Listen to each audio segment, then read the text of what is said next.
কিছুদিন ধরে ভাবছিলাম বাড়ির অ্যাকোয়ারিয়ামের জন্য মাছ কিনবো। প্রায় 1 বছর মতো সাদা অ্যাঞ্জেলগুলো ছিল। একদিন দেখলাম হঠাৎ একসাথে 3টে মাছই মারা গেল। কী কারণে ঠিক জানি না, সব মাছগুলো ঠিক আছে, কিন্তু একসাথে এই 3টে হোয়াইট অ্যাঞ্জেলই মারা গেল। আপনারা যদি কেউ জানেন মাছেদের ব্যাপারে তাহলে কমেন্টে জানাতে পারেন।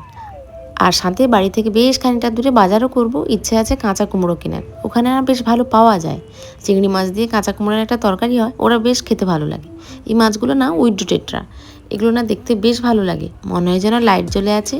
বছরখানেক হলেও এই মাছগুলো বেশ দোকানে দেখা যায়। কয়েকটা আজকে দেখেছি হোয়াইট অ্যাঞ্জেলগুলোর মতো যে পাখনা বড় হয়, কয়েকটা দেখেছি উইড্রো টেট্রার ল্যাজগুলো বেশ বড়।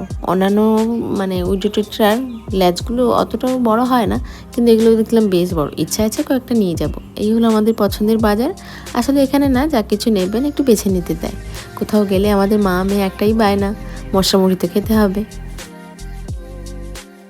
অনেক বড় বাজার, বিভিন্ন রকম সবজি পাওয়া যায়, সব কিছুই আপনাকে দেখে নিতে দেবে।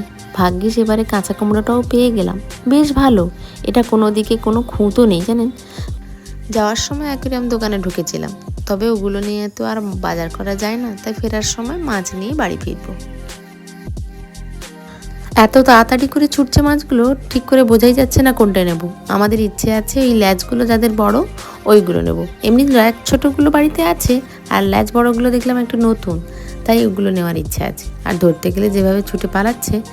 আর একটা ক্রোকোডাইল মাছও নেব। এই মাছগুলো না, ক্রোকোডাইল একটা আছে বাড়িতে, আর মিমির পছন্দ এগুলো খুব, তাই এটাও নিতে চায়। আর এটা পোনা মাছের মতো দেখতে, কিন্তু বেশ ছোট।